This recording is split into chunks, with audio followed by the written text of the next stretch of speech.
Christy Schreiber. And I'm Gary Schreiber, and this is the How to Love Lit podcast. Today we're continuing our discussion of Machiavelli's controversial leadership book, The Prince. Last week we talked a little bit about the geography of the book, where Florence is in relation to other places in Italy, and we talked about historical context and where Machiavelli fits in with the Italian Renaissance, which is that term often used for that great shift in thinking in Italy, which resulted in a lot of famous art and architecture. And it also had a shift in thinking toward more realistic ways to view the world. Among the household names of this movement is the political thinker Niccolo Machiavelli. We talked about how Machiavelli was a civil servant who worked for 13 years for the Republic of Florence, only to be exiled when the Medicis returned to power. Unfortunately, he was one of the few who was blacklisted from the new regime. And as a way to prove his value to the Medicis and kind of attempt to retain a position within the current regime, he wrote The Prince, which is an honest expose on how to practice politics in their modern world at that time. The book is not a moral handbook. I mean, it's absolutely indifferent to morality in a traditional way of thinking. It's practical, or rather, it's a realistic guide as to how to gain, and more importantly, how to hold on to power when you do gain it. Today, we're going to look at a few of the core terms used throughout the book. The first being the state, the second being virtue, and the third being fortune, and last, the concept of the occasion, or how do you say that with your Italian accent? Occasione. Okay. Who knows if that's even correct? We're also going to begin to dissect a few of the maxims outlined in the first 8 chapters, chapters where he mostly discusses the different ways you can get to power, as well as some of the characteristics you need to have in order to establish yourself as a new prince while leading like an established one.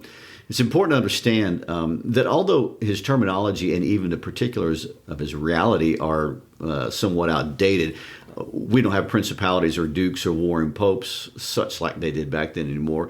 But in many ways, it's really impressive to me how very much the same our organizations function, and no matter what we call them. And because of this, many of the principles he creates find a modern application in our world, and not just in politics, although for sure in politics, but in business also, in church world, and other social structures. Well, I agree with that. And I think a lot of people, when they start to think, see that immediately. I had a student say just this week, and I want to quote something that I read in a paper. She said this: I have seen this very principle played out in my friend group. Yes, they have. Well, the names change, but the principles and the way we act, the way people react, doesn't change, and even after hundreds of years. Well, which is why we said in the last episode, or I said anyway, that he was maybe the first psychologist that studied politics, or I think people political think that. psychologist. Exactly. Because he really did focus on only the behaviors, none of the noise, just the behaviors. And as best we can, we'll try to break down these principles, or really break them out of the context of the 16th century Florence, and see how they could make sense in our modern world. So let's get started, Christy. All right, which brings us back to sentence 1.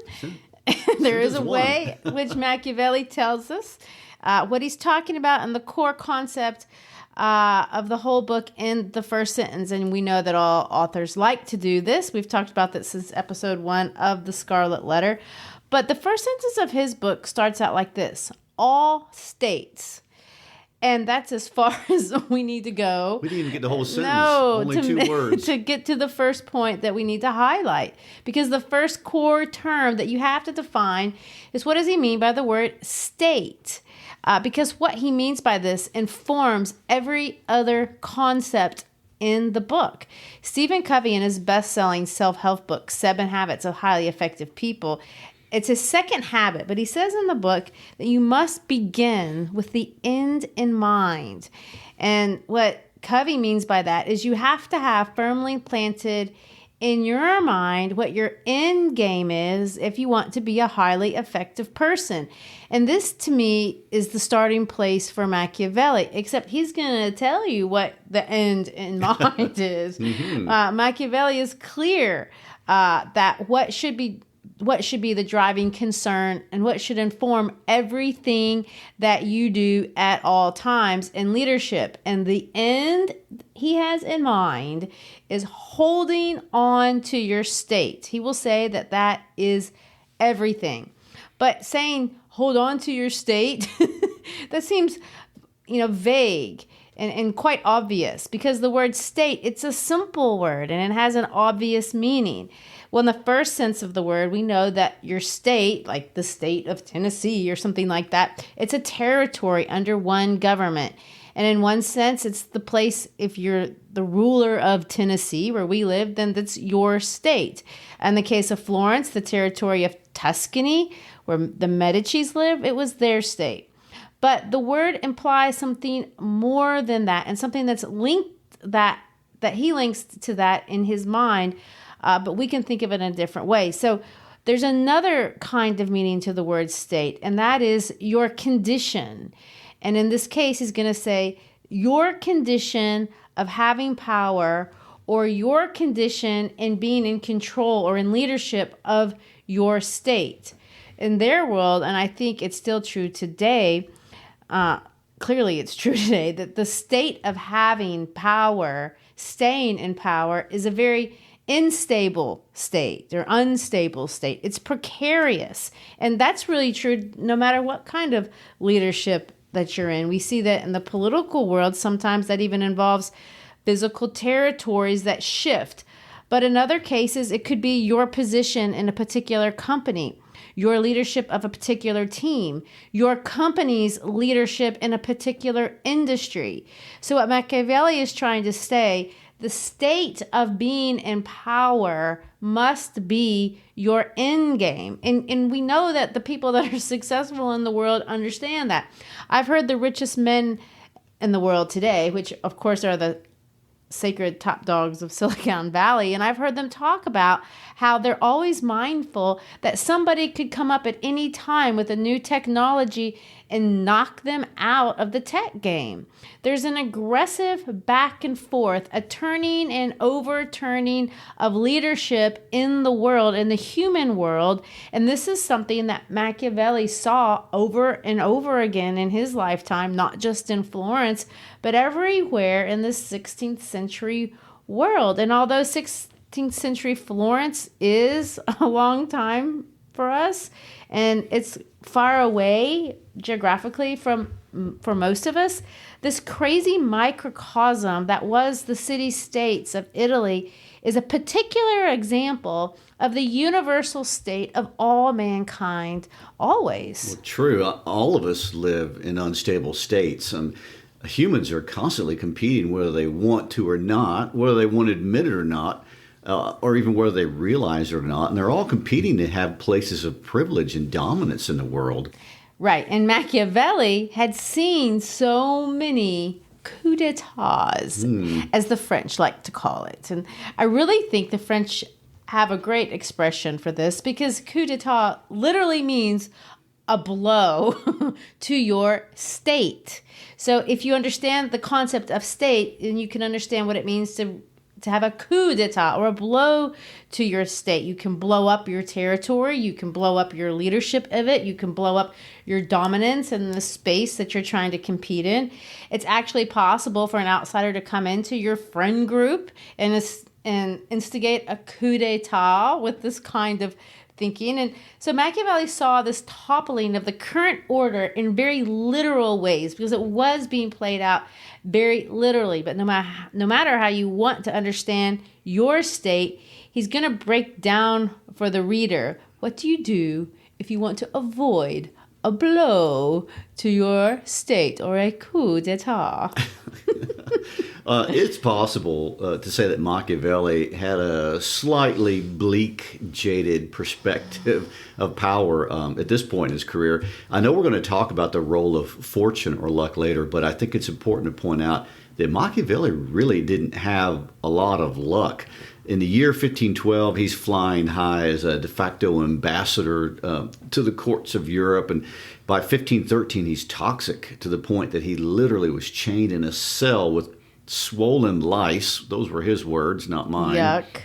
And he endured a very specific form of torture where they secured the victim's wrist by a rope behind his back, and they pulled the victim up with a pulley and allowed the victim to fall a distance ouch. far enough to dislocate his shoulders. And it's extremely painful. And obviously he suffered all of this for accusations that really have been, by and large, considered unmerited, even by present historians.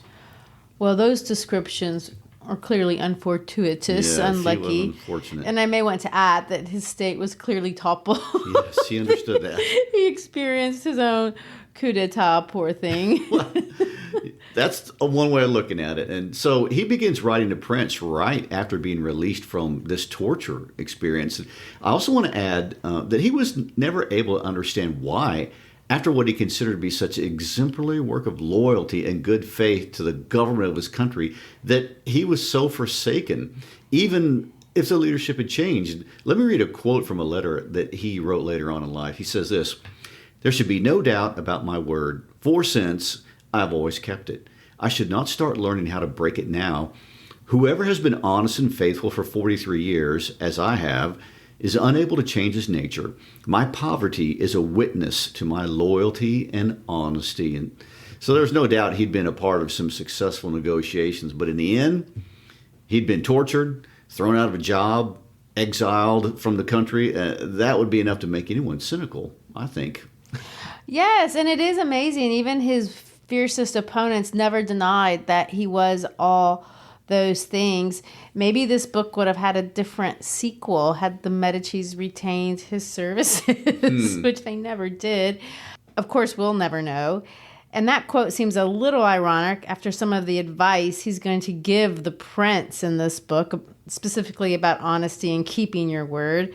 But in the end, just like Leonardo da Vinci wanted to create a picture of the man, or a human, that was realistic as possible, it seems Machiavelli wants to create a picture of politics as they actually work that is as accurate and as realistic as possible. And so he starts at the beginning when he takes us back, and this is what he does between chapters 1 and 11, even though we're not going to quite finish 1 through 11 today. But he's going to specifically delineate how people get power and what are the tips he learned along the way as he watched people acquire their power. And he harps on certain ideas, and I know you're going to agree with this, but one of the ideas that he really does harp on is that you must learn from the path that has been trodden before us. Look at what they did. Look at what great people did. Think about it and do that. One of my favorite quotes of all time that goes along with this is from Cicero.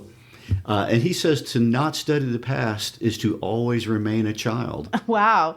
Well, after we understand how people get power, then we must turn our attention to the most important issue, which is keeping it, and keeping it gloriously once you have it. And remember, he's job interviewing for a man who already is in power. So if you want to think of these first chapters as kind of background, it might be helpful to think of it that way in regard to the rest of the book, which is obviously how to keep your state and keep it gloriously, or as Machiavelli puts it, mantiene tuo stato, something like that. Okay. Well, this journey very much begins with a very simple dichotomy: virtue versus fortune, virtu versus fortuna. You're and I am giving enjoying your Italian accent. I know, I'm enjoying this. Virtu will help you get power, although virtue alone cannot guarantee success. He makes the claim that you can't get power without what he calls fortuna. Now, we translate that fortune because of the cognate, but a better word, I think, is luck. He says in his own way, "Show me a man with power, and I will show you a man with fortuna." In other words, that guy got lucky. There is an element of luck in reaching leadership, especially high leadership, especially high political leadership. And I don't need to give contemporary examples. They're all over the world. Wherever you live, I know you can find one. You don't have to go back to the recesses, to the deep recesses of your mind to see that in your country there was an element of luck, of how the person who's the leader got the job, and go back to the person before them. I bet you can identify the element of luck that got that person there too, and so forth and so on. So there's always an element of luck. But it's not all luck. Virtù, as he will explain, plays an important, actually a crucial role. And however you get to power, and however lucky you got to get to power, you cannot keep your power without a large amount of virtù. And if you, by some miracle of fortune, find yourself in a place of power and you don't have virtù, he's going to say you most certainly will quickly lose it. The key to rising to power is virtue with a little bit of luck thrown in, but the key to keeping power is a high level of virtue. The word virtue, for people who like to keep up with numbers, is used 60 times in this little book. That's like one per page. I think it's a thing. It's a thing. It's the theme of the book. And the theme of the book is, okay, so how do you build virtù into your life? That's why I said, in one sense, you can look at this book as a book that looks at politics as not having a moral center. But in another sense, virtue is a moral center for the book. So it's not devoid of morality. It's just a different perspective of morality as compared to the Judeo-Christian virtues of his contemporaries in Catholic Italy. He also places luck or fortune into the mathematical formula for success, which is not common. We want to think that hard work drives success, and he makes the opposite claim. You must manage your luck. You must think about it and account for it. Fortune, he defines as those things in life that we absolutely cannot control. And Christy, bringing it back to gender politics for a moment, you'll be amused to know that it's not just Machiavelli, but for the ancient Romans as well, fortune is a woman, and a treacherous one at that. Well, I can't disagree with that. But back to his contention about keeping one state, I want to make another point about morality. And that is that successful leaders are always operating on a save your state first morality. Whether they own it openly or not, you need to understand that fundamental truth and operate on the same moral page that everyone else is operating who's competing with you. Whether you think it's right or wrong to do that, whether people openly admit or deny that that's what they're doing, because we like to claim, oh, we're all working in this together. We all have the same goals. We all want the same things, world peace, cooperation, da-da-da. But being able to succeed in holding on to your state will depend on the strength of character you exhibit, or as he phrases it, how much virtue you have. By Machiavelli's way of thinking, everything depends on a person's virtue. The more virtue you have, the better you'll be at leadership. So we need to define more specifically what are the attributes that you have if you're going to call yourself a virtuous person. Yes, and that's the rub. Today we think of virtues as nice character traits to have, like patience is a virtue, and honesty is a virtue, and love is a virtue. In Machiavelli's case, 2 out of those 3 things will end with a coup d'etat. Oh dear. Or a blow to your state. So virtue to Machiavelli centers around the concept of vir, that Latin word for man. So a straightforward transliteration would be manliness. Manliness, oh dear. We do probably need to interrupt just for a second. And just to say up front, the language of the Renaissance is gendered. So we mustn't take offense or get hung up on these gendered kinds of descriptions of virtue. Vir is the Latin word for man, manliness, which we say that rings of all kinds of gender bias comments that could be distracting. And I don't want to have any of this kind of discussion. It's not designed to be driving the discussion of this book. He's not talking about boy, girl, those kinds of things. When he uses the word man, it's in the sense of human. What does it mean to be a strong human?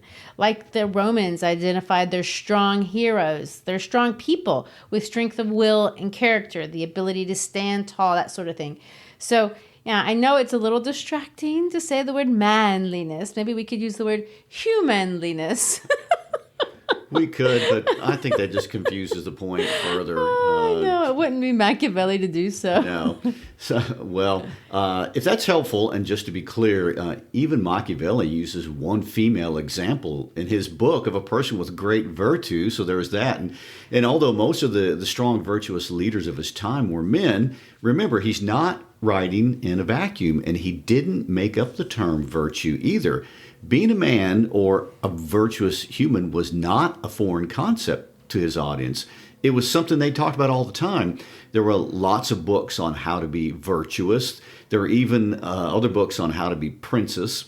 Virtus is the deity of bravery for the ancient Romans. So there's a good use of that word. And they've been writing about this for centuries.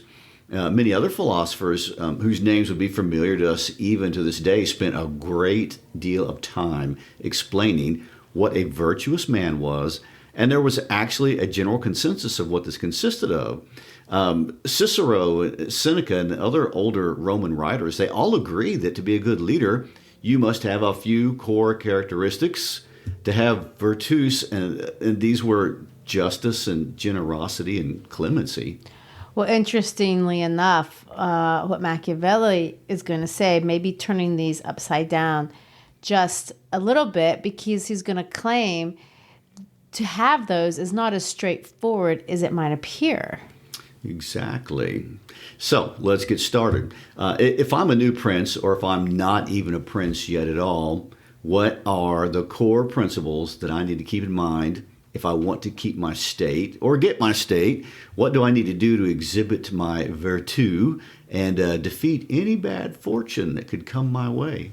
Well, this is where chapter 3 opens up. He says in chapter 2, as we talked about last week, if you inherit a kingdom, you have it easy. Nobody likes change. You just hold on to the status quo and you're fine. But in chapter 3, this is where those of us who we have no inherited fortunes or large estates we may find ourselves in life. How do you break into a power structure? And the first thing he says you should keep in mind is that the answer is, well, it's not easy. Okay, glad you to will get a disclaimer. need friends, supporters, and alliances. And there really is little motivation for anybody to help the new guy break in. So there's a series of tips that he's going to give. And the tip number 1, you need to move there. We talked about this last week. Live with the people. Stay close to the people you rule. Tip number 2, make friends with weak neighbors. Don't worry about the strong ones. Focus on your weak neighbors. Tip number 3, if you feel like you have to hurt someone, and clearly there must be a time for that. I think there's a lot. You better hurt them so badly that they cannot revenge themselves, because if they can, they will. So if you go for somebody, you better leave them alone completely or destroy them totally so they are completely incapable of getting you back. Otherwise, beware. First 3 tips to developing your virtu. And then he goes on to give examples, both from his current world and from the ancient world, of how this plays out either positively or negatively. Any thoughts on that? Yeah. My first thought is that the strategy of calling out local leaders is a pretty gutsy strategy. Remember, he's a middle-class guy. He doesn't have power or property or any of the things he's referencing throughout his entire book. He calls out the behaviors of contemporary people. Some of these references also come very close to calling out the Medicis themselves for their bad leadership. But my second thought is how counterintuitive some of these ideas are. Look at that second tip, make friends with weak neighbors. Most people would do the exact opposite. So you're in a new field, you want to break into the market share, and the natural instinct is to find the strongest business competitor in the market and ally yourself to them. And he says to do what you need to do is the opposite of that. Do what seems the opposite of natural. And his explanation and example are really great. He references this guy we don't know, but they did, King Charles, who came in and made friendships not with the weak principalities, but with Pope Alexander. And this hacked off the little guys, and it didn't do him any good either. True. And when I ask my students about this advice about revenge, they can immediately apply it to themselves. They've all experienced it in this cancer culture world of the internet. Cancel culture? Yes.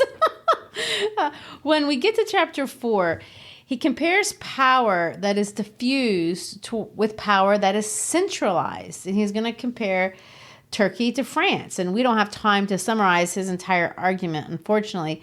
But the thing that sticks out to me, and I know this might be the American girl in me, is that he absolutely believes that if you want to have princely or authoritarian control, you have to centralize it like the Turks did.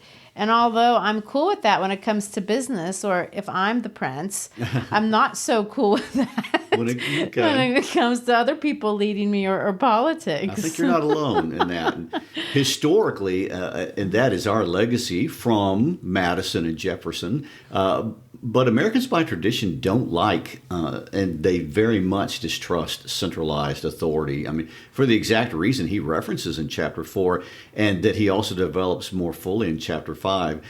In America, as in Florence in that day, we are very much accustomed to what he calls liberté. Well, I don't know about my pronunciation of that, but anyway, we call it liberty. And this is defined as someone getting out of your way. People who've been given freedom to live their lives as they see fit, they very much resent leadership that comes in and tries to control things from a centralized location. Someone who comes from the outside and claims to know how you should live your life better than you. And of course, this leadership principle applies to far more than nation states. And I guess since we're counting, we can call this Machiavelli tip number 4.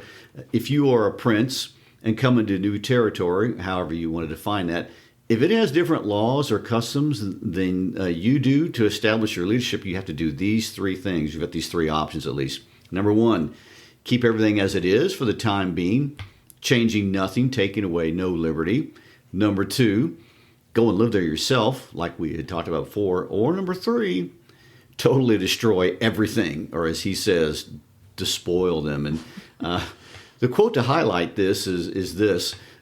Whoever becomes the ruler of a free city and does not destroy it can expect to be destroyed by it, for it can always find a motive for rebellion in the name of liberty. So he ends the chapter saying this in this next quote, but in republics there is greater life, greater hatred, and more desire for vengeance. They do not and cannot cast aside the memory of their ancient liberty. So the surest way is either to lay them waste or reside in them. Interesting. Which takes us to chapter 6, and we will get yet another Machiavellian definition and this final understanding of the formula for prince-making success. He's also, obviously, as is his style, going to give us some really great examples. So, to begin with the concept that the goal of a prince is to achieve a state of power and then hold on to it. In order to do this, he must be a man or woman of great virtu or virtue, which we have defined among other things, and that we're going to be developing over the course of the entire book. But it's this concept of internal personal strength and ability to make good decisions that are either difficult or counterintuitive. We've also introduced this idea of Fortuna or luck, which we've defined as those things in life over which we have no personal control. And we're now going to come up to this idea of occasione, which I said at the beginning. You said like the Mario I know, or the or the occasion. Okay, Machiavelli is going to make the case, and he's going to give 4 examples to show this off, that to become a successful prince, fortune must grant you an occasion. And it is in that occasion, so you're going to get your shot, that you will have an opportunity to demonstrate any great virtue or your great virtù. He's going to reference Moses from the Bible, and he's going to say, Moses could never have been a great leader of the Israelites had the Israelites not presented him with the occasion of them being enslaved in Egypt.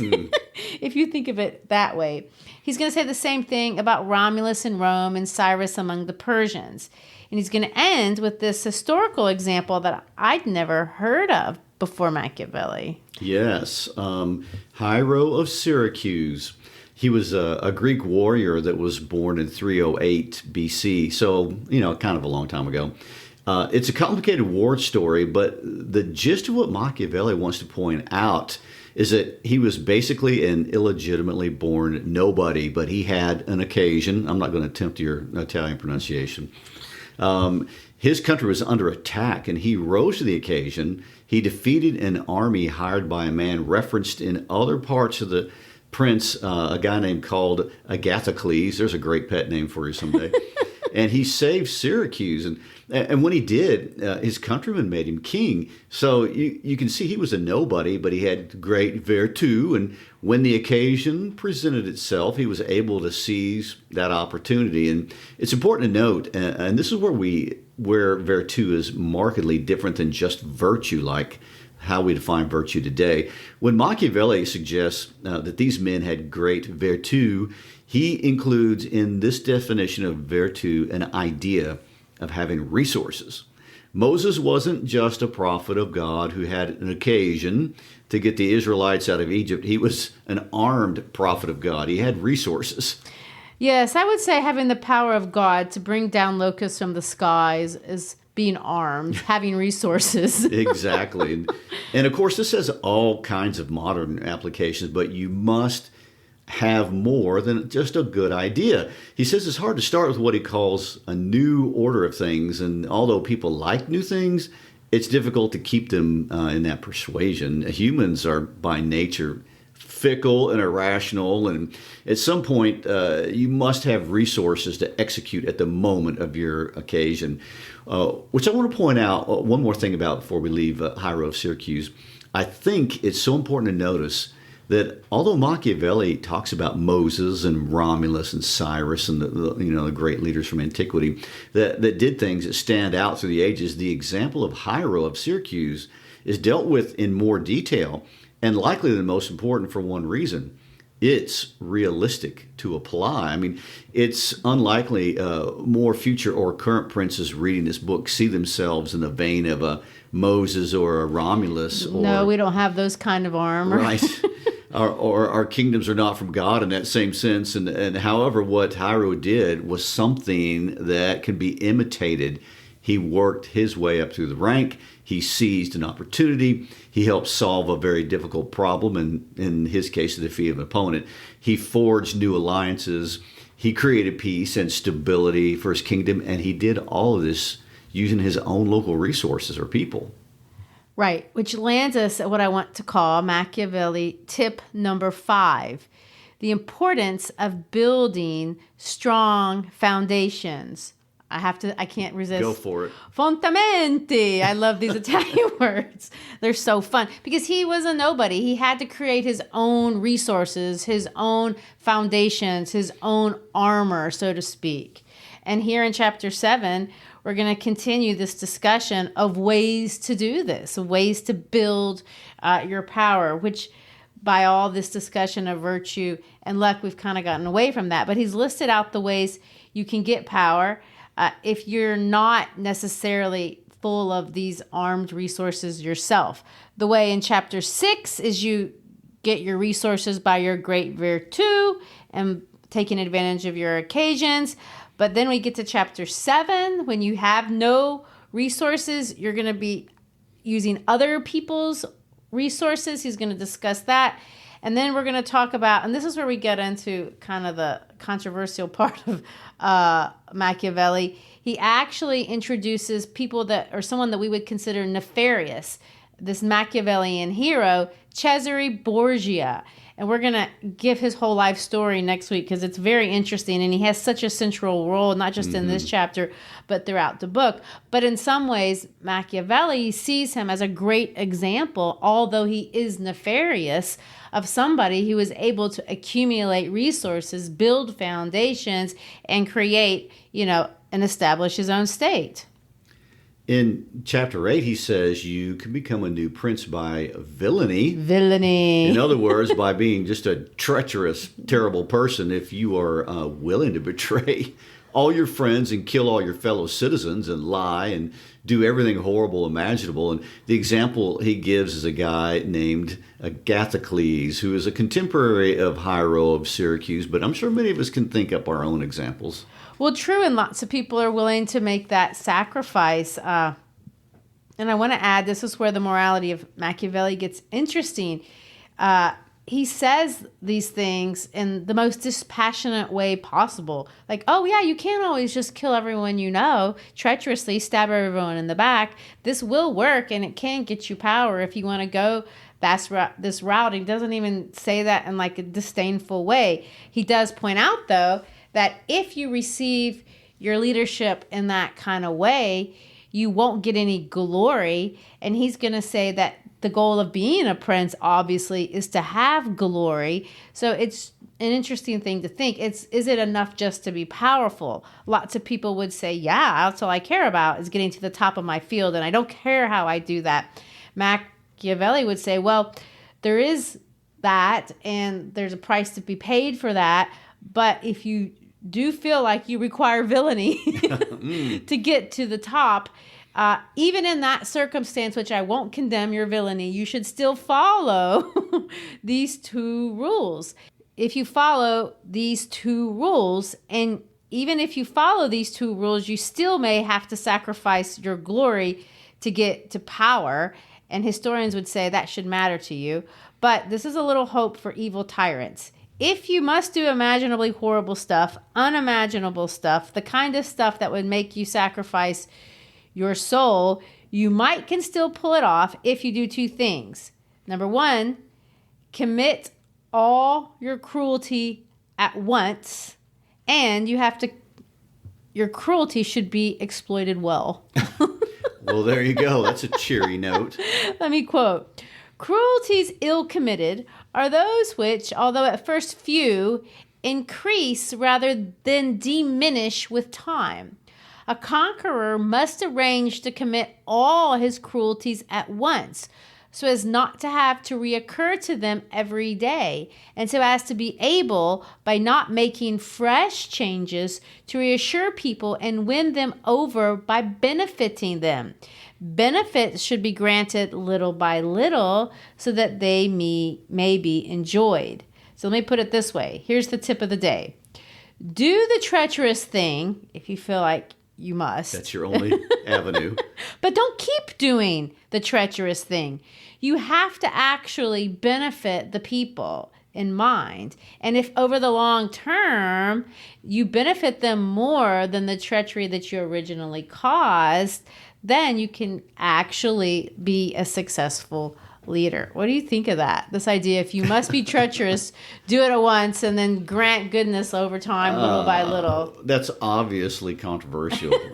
and I know this is just the beginning, and I know we're just in chapter 8, but I think it would be good to end today's discussion from the beginning of chapter 15, jumping ahead a little bit, which is the central core tenet, perhaps, of this entire book. He says this: "Many have imagined republics and principalities which have never been seen are known to exist in reality. For how we live is so far removed from how we ought to live that he who abandons what is done for what ought to be done will rather learn to bring about his own ruin than his preservation."